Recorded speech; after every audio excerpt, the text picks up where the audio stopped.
Hello. Hello and welcome to this live broadcast on the Anti-War channel. This is the alternative channel. We have Smirnoff from the Smirnoff Company. Smirnoff Ice. Smash. What are they smashing together in 2020? Blackberry and blue raspberry. Or if you turn the can, it's blue raspberry and blackberry. 8% alcohol. Premium malt beverage with natural flavors and certified colors from Plainfield, Illinois. Well, and it's KSA certified kosher by the Kosher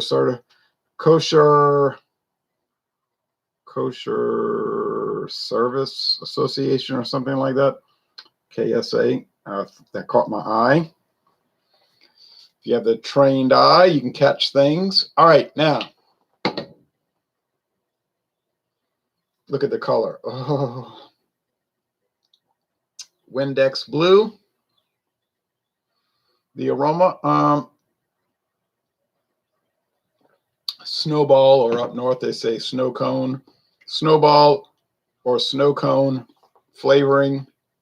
The flavor is flavoring plus an underlying malt base. Now, you don't pick up much malt base, you pick up the flavoring. They say on the can it's natural flavors. Alex the Beer Master asked me last night on the Hangout on the main channel. He said, do you think they could be lying, like claiming that it's natural flavors and then using artificial?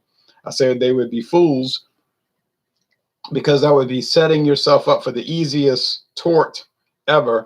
You know, the easiest court case ever. You'd have to settle out of court. You'd win money with no kind of effort. No, they're not going to do that. There's no way. Even during this fearmonger, Corovis phony crisis, they're not going to do that. Look, if they say it's natural flavorings, you can rest assured it is. Now, what part of nature is it coming from? I don't know. Is it actual blueberries or raspberries?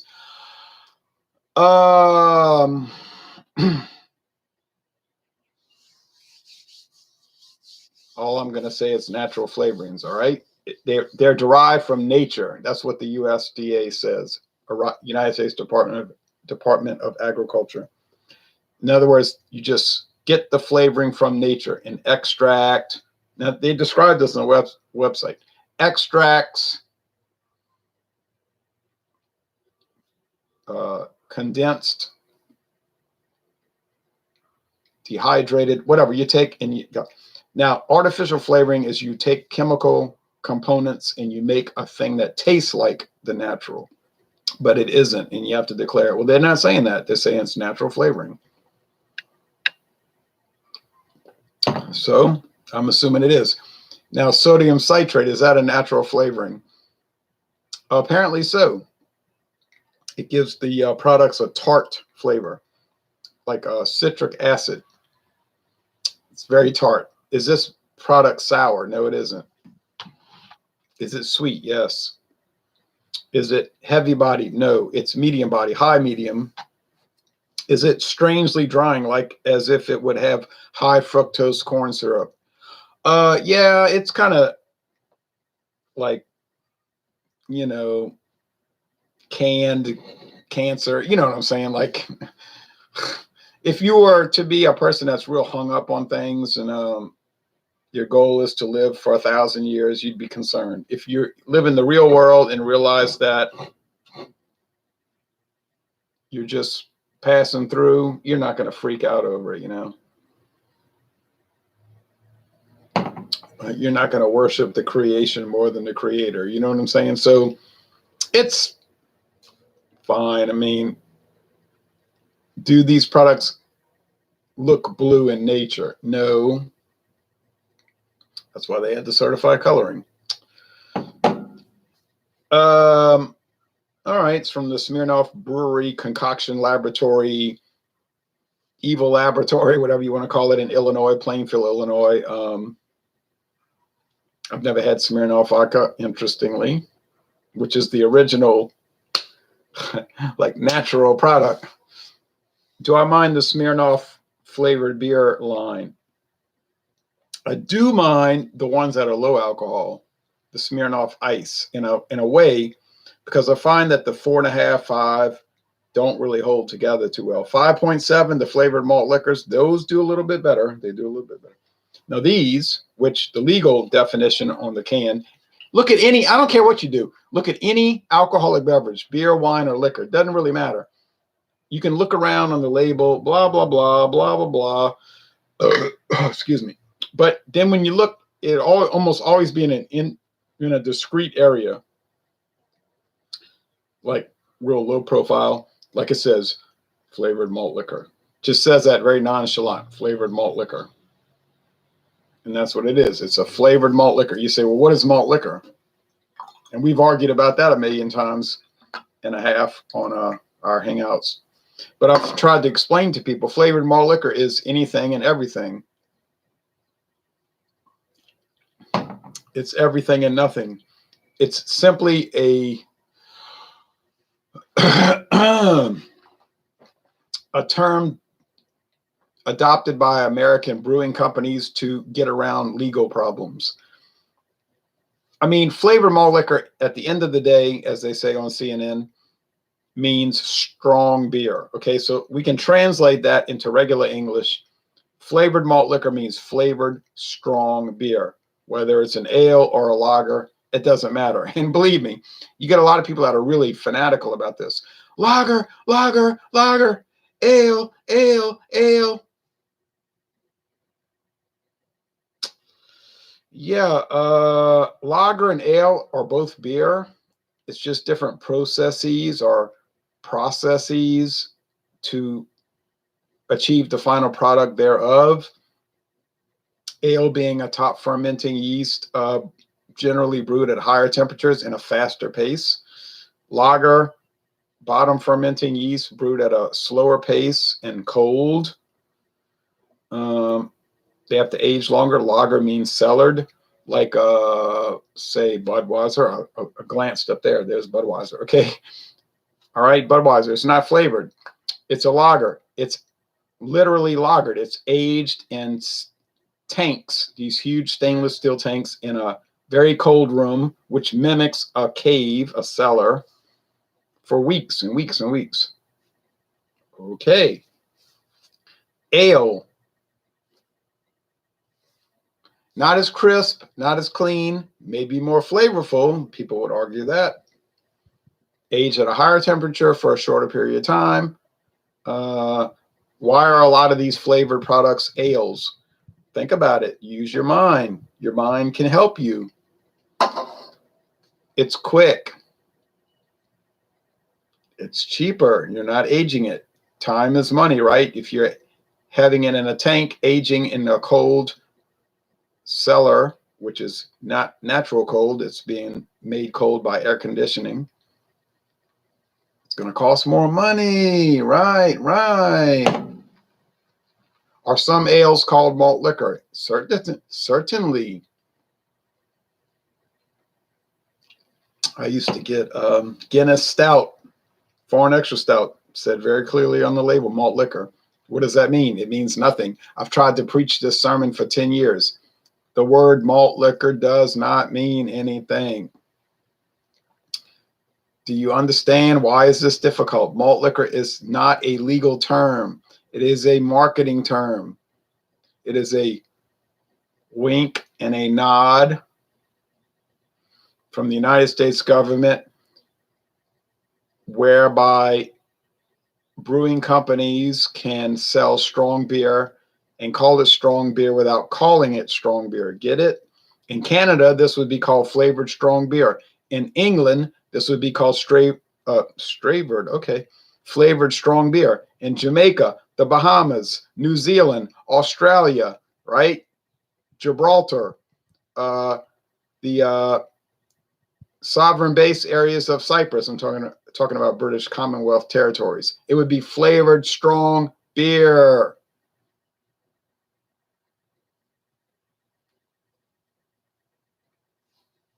The United States has more of a Mayflower Puritanism, neo-Puritan approach to society, where we call a prison camp a detainment facility. Then it's called flavored malt liquor, right? All right. I think we've cleared that up. When in my life have I ever wanted to drink a blue beer?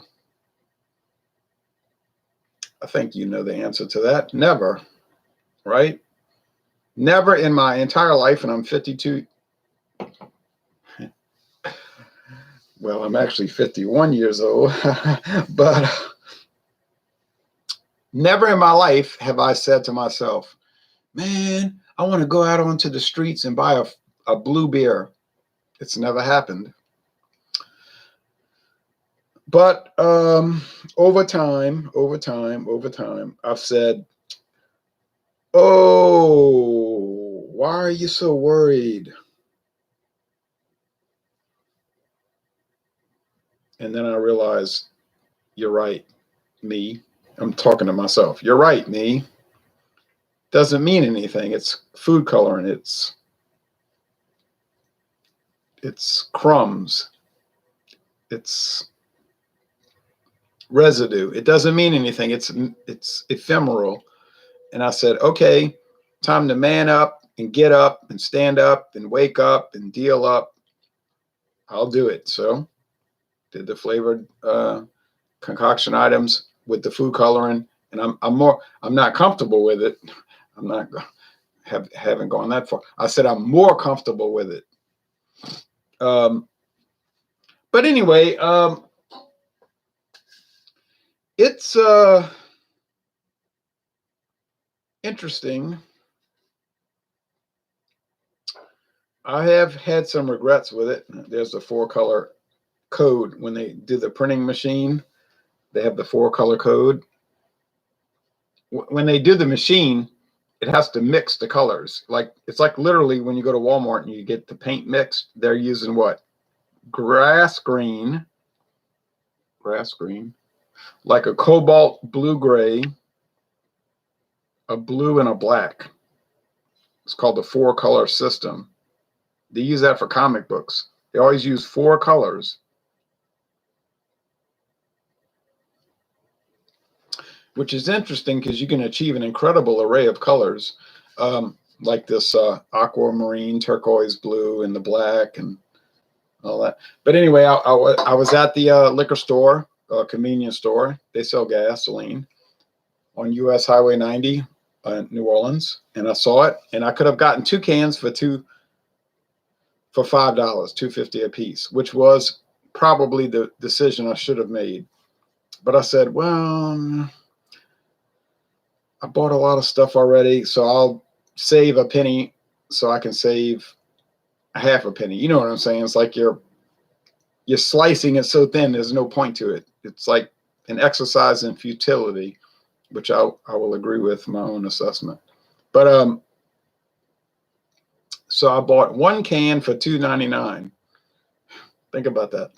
I bought 1 can for $2.99, but I could have bought 2 cans for $2.49 each. Oh, sorry, $2.50.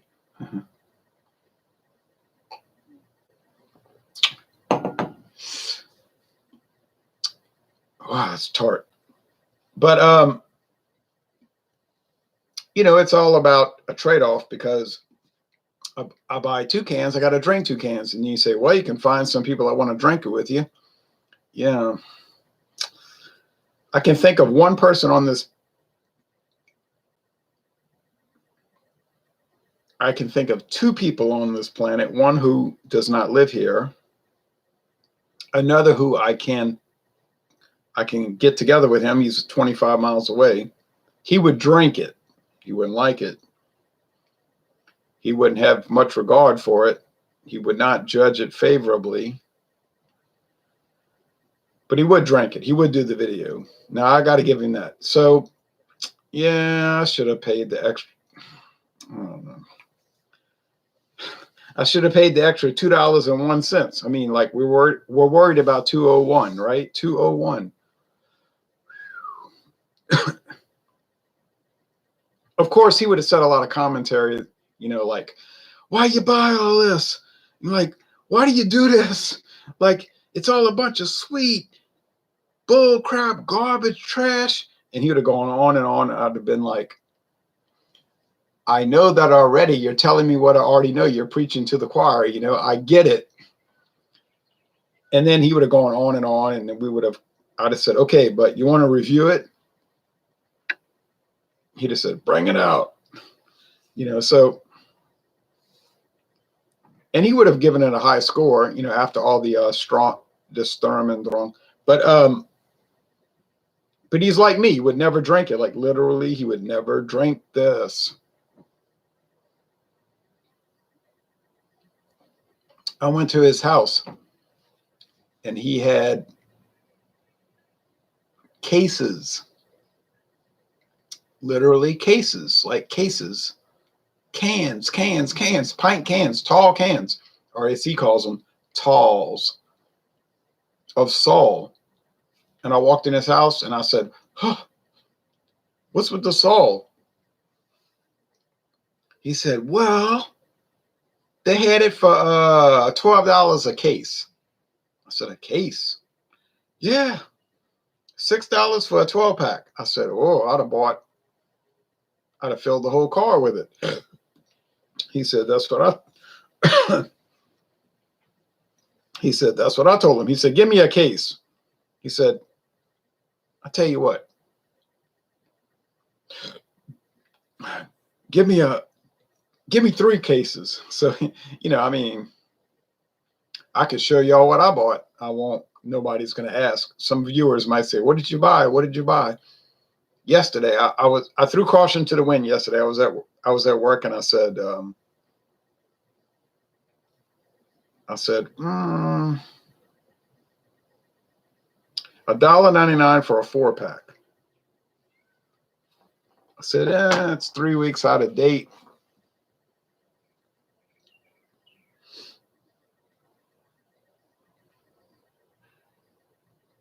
$49.78 a bottle. 49.78 cents a bottle.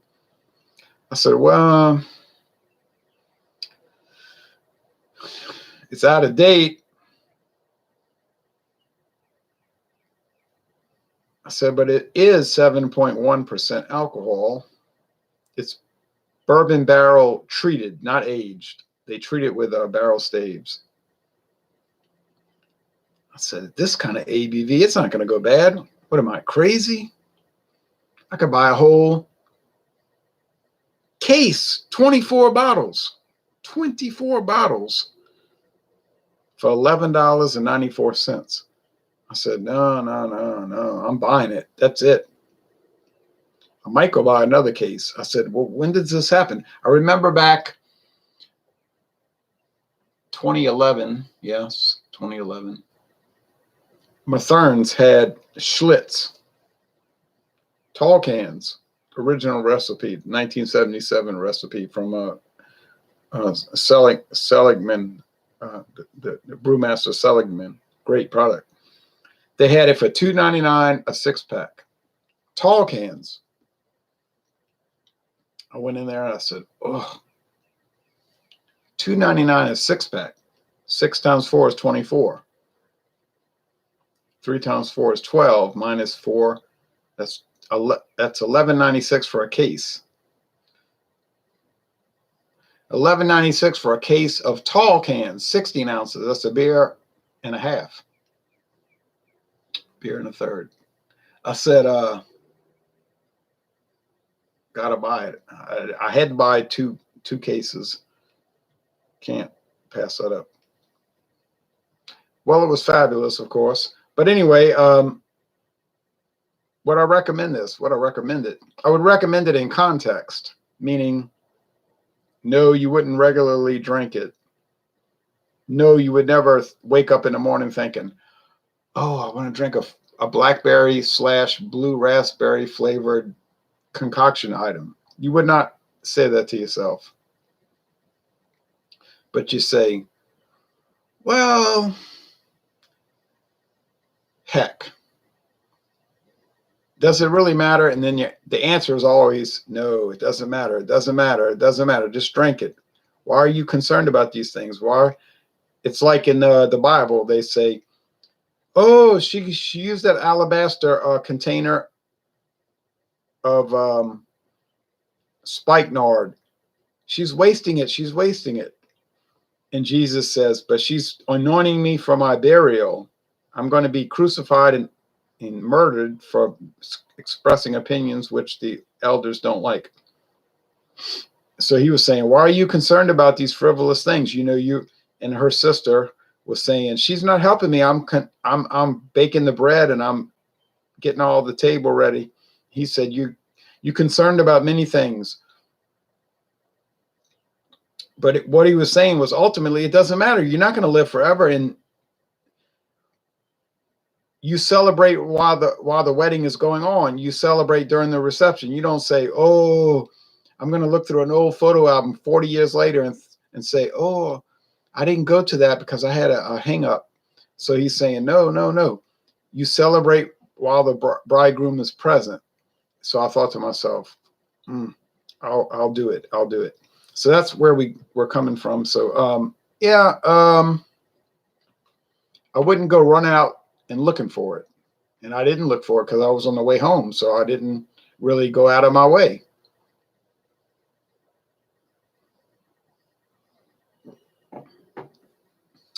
Oh, that's tart. Whew. Wow. I literally did not go out of my way. But,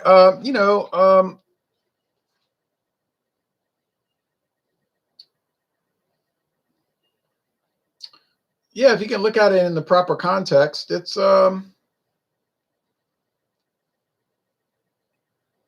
quite impressive, really, when you think about it. And I'm always thinking about these things, thinking, okay, all right, well, that's it. I don't remember. I got beef cooking. I got ramen.